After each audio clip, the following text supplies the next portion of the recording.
ایک شخص اپنی زندگی کی سب سے بڑی جنگ لڑ رہا تھا، مگر یہ جنگ کسی دشمن کے خلاف نہیں تھی بلکہ خود اپنے دل کے خوف کے خلاف تھی۔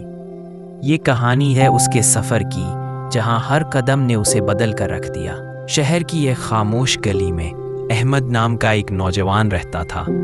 وہ عام لوگوں کی طرح اپنی روزمرہ کی زندگی میں مصروف رہتا، مگر دل کے اندر ایک عجیب سی بے چینی تھی۔ ہر روز وہ دفتر سے آتا، کھانا کھاتا اور فون پر وقت ضائع کرتا۔ خواب اس کے پاس تھے مگر عمل اس سے کوسوں دور تھا۔ ایک دن دفتر سے واپسی پر اس نے دیکھا کہ ایک بوڑھا آدمی سڑک کے کنارے بیٹھا ہے، ہاتھ میں ٹوٹی ہوئی کتاب پکڑے ہوئے۔ احمد رک گیا اور پوچھا، بابا یہ کتاب کیوں پکڑی ہے؟ بوڑھے نے مسکرا کر کہا، یہ میری زندگی کی آخری تحریر ہے اور میں چاہتا ہوں کوئی اسے پڑھ کر اپنی زندگی بدل لے۔ احمد نے کتاب کھولی، اس میں صرف ایک جملہ لکھا تھا، کل کبھی نہیں آتا، اگر بدلنا ہے تو آج بدل جا۔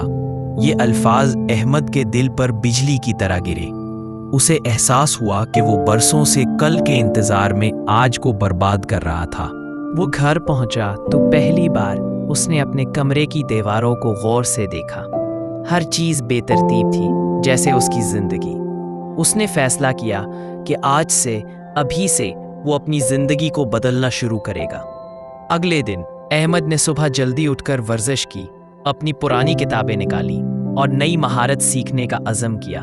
ہفتوں میں اس کی زندگی میں واضح تبدیلی آئی۔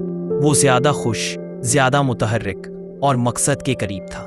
لوگ اس سے پوچھنے لگے، احمد تم بدل کیسے گئے؟